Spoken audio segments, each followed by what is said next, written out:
नमस्कार, जय हिंद, वंदे मातरम। कैसे हैं आप सभी? आशा करते हैं कि आप सभी बहुत ही ज़्यादा अच्छे होंगे। देखिए, जो 8वें वेतन आयोग के लागू होने की सिफारिश को मंजूरी मिल चुकी है, जो कि कैबिनेट से बड़ा फैसला आ चुका है। लेकिन अब सबसे बड़ा सवाल ये उठता है कि इसमें किस-किस विभाग की सैलरी डबल होने वाली है, कितनी डबल होने वाली है और क्या इसके अंतर्गत होमगार्ड जैसे जवानों को भी इसका लाभ दिया जाएगा और कितना लाभ दिया जाएगा, ये पूरा कुछ मैं आपको क्लियर करने वाला हूं भाई। कितने फिटमेंट फैक्टर का लाभ दिया जाएगा और सबसे पहले मैं आपको बताना चाहता हूं कि भैया इसमें जो लाभ दिया जाएगा, तो ये देखिए आपके जानकारी के लिए बता दें, 8वें वेतन आयोग को मंजूरी मिल चुकी है, जो कि कल कैबिनेट की मंजूरी मिली थी। और अब इसमें डीए भी आपको मर्ज कर दिया जाएगा, डीए को जोड़कर आपको लाभ दिया जाएगा। और देखिए, पहले केंद्र में लागू होगा, उसके बाद राज्य में लागू होगा। कैसे लागू होगा और कितना फिटमेंट फैक्टर आने वाला है, क्योंकि आपकी जानकारी बता दें, इसमें फिटमेंट फैक्टर 2.86 का फिटमेंट फैक्टर होता है, 2.96 का फिटमेंट फैक्टर होता है। इस आधार पे आपके बेसिक पर सैलरी पेंशन बढ़ती है। अब यहाँ पर पहले जान लेते हैं खबर को, उसके बाद आपकी जानकारी के लिए बता दें होमगार्ड जवानों को कितना भी लाभ मिलेगा। तो मानकर चलिए कि एक जो लेवल 1 के कर्मचारी आते हैं, लेवल 1 में कर्मचारी आते हैं, तो उनकी भी सैलरी इसके अंतर्गत भैया 50,000 रुपए तक कम से कम हो ही जाएगी, इतना मानकर चलिए। और आपको कितना लाभ मिलेगा यहां पर देख लीजिए। सबसे पहले मैं आपको दिखाता हूं। सबसे पहले ऊपर आप देख सकते हैं खुशखबरी 8 माह की आएंगी, यानी कि 8 माह में आएंगी 8वें वेतन आयोग की सिफारिशें।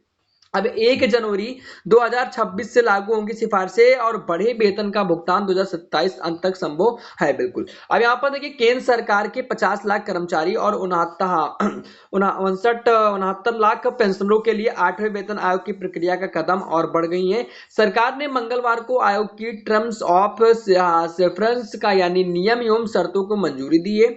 8वें वेतन आयोग की अध्यक्ष सुप्रीम कोर्ट की पूर्व जज जस्टिस रंजना प्रकाश देसाई होंगी और आईआईएम बैंगलोर के प्रोफेसर पुलक घोष और इसके साथ साथ अंशकालिक सदस्य और पेट्रोलियम सचिव पंकज जैन सदस्य सचिव होंगे। अब मेन पॉइंट पर आपको लेकर चलते हैं। यहाँ पर देख लीजिए भैया, आयोग को 18 माह की रिपोर्ट सौंपनी होगी। अनुमान ये है कि अप्रैल मई 2024 तक आयोग रिपोर्ट सौंप सकता है और सरकार इस पर विचार के लिए 3 से 6 माह ले सकती है। 1 जनवरी 2026 से लागू होगा। अब देख लीजिए, पिछले 2 वेतन आयोगों को समझे तो इस बार कार्मिकों को क्या उम्मीद है। देखिए, लागू होने की तारीख 1 जनवरी 2026 से 1 जनवरी 2016 7वां वेतन का आयोग लागू हुआ था और 8वां वेतन आयोग 1 जनवरी 2026 से लागू होगा। अभी देखिए, इसमें फिटमेंट फैक्टर देख लीजिए, 1 जनवरी 2006 में थी, तो 1 जनवरी 2006 में भैया न्यूनतम बेसिक सैलरी 7,000 रुपए बढ़ी थी, उसमें 1.86 का फैक्टर फिटमेंट फैक्टर था। और वहीं आपके जानकारी के लिए बता दें कि जो 7वां वेतन आयोग लागू हुआ था 1 जनवरी 2016 को, तो उसमें फिटमेंट फैक्टर 2.57 यानी कि 2.57 का फिटमेंट फैक्टर था और उसमें 18,000 बेसिक सैलरी बढ़ी थी। और इसमें लोगों का जो 41,000 मानदेय था वो अब यानी कि अगर 8वां वेतन आयोग की बात करें तो उसमें जो भी 41,000 जिसका सैलरी होगी वो बढ़कर तुरंत हो जाएगा 51,480 और फिटमेंट फैक्टर मान लीजिए 2.28 होता है, 2.86 होता है। तो अब ये अनुमानित सैलरी की बात हो रही है। अब वहीं आपको बता दें कि ये वेतन वृद्धि लगभग 40% होगी और 7वें वेतन में 14%, 20% हुई थी लगभग में, और जनवरी में 20 से 35%, औसत 30% तक हो सकती है।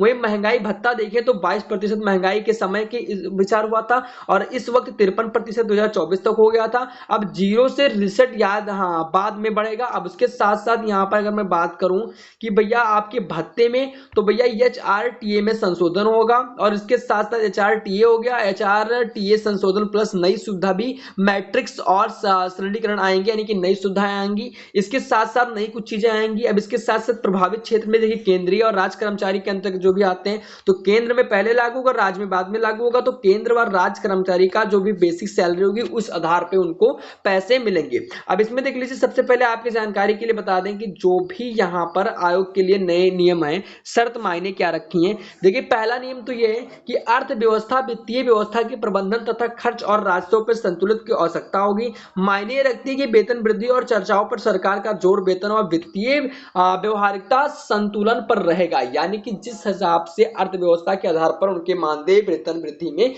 होगा। अब मानकर चलिए कि मान लीजिए कि आपका 18,000 बेसिक सैलरी है, तो कुल मिलाकर आपका ये डबल होना है तो होना है, डबल से 1% ज्यादा ही होने वाला, ये मानकर आप चलिएगा। अब इस हिसाब से आपको इसका लाभ दिया जाएगा। तो भैया 8वें वेतन आयोग को मंजूरी मिल चुकी है।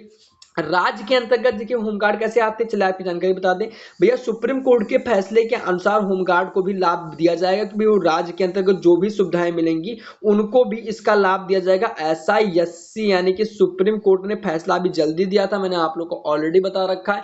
तो इसके अंतर्गत आपको लाभ दिया जाएगा। और जो भी राज्य के अंतर्गत आते हैं, सुप्रीम कोर्ट ने कह रखा है भी जो भी लाभ अगर राज्य के अंतर्गत आता है, जिसके DA का लाभ होमगार्ड को मिलता है, DR का लाभ होमगार्ड को मिलता है, एरियर होमगार्ड को मिलता है, तो भैया इसका भी लाभ होमगार्ड को दिया ही जाएगा, ये मानकर चलिए। और ये मानकर चलिए कि आपके वेतन में डायरेक्ट डबल वृद्धि होगी, एक नहीं बल्कि डबल वृद्धि हो जाएगी। और ये मानकर आप लोग चलिए कि जो भी आपका फिटमेंट फैक्टर आएगा उस बेसिक पर आपकी सैलरी कम से कम 18,000 रुपए बेसिक बढ़ने वाली, ये मानकर आप कर चलिएगा। आपको क्या लगता है कि आपकी मानदेय सैलरी में कितनी बढ़ोतरी हो सकती है, फिटमेंट फैक्टर कितना आ सकता है, इसकी जानकारी बस 2 महीने के बाद सब कुछ क्लियर हो जाएगा।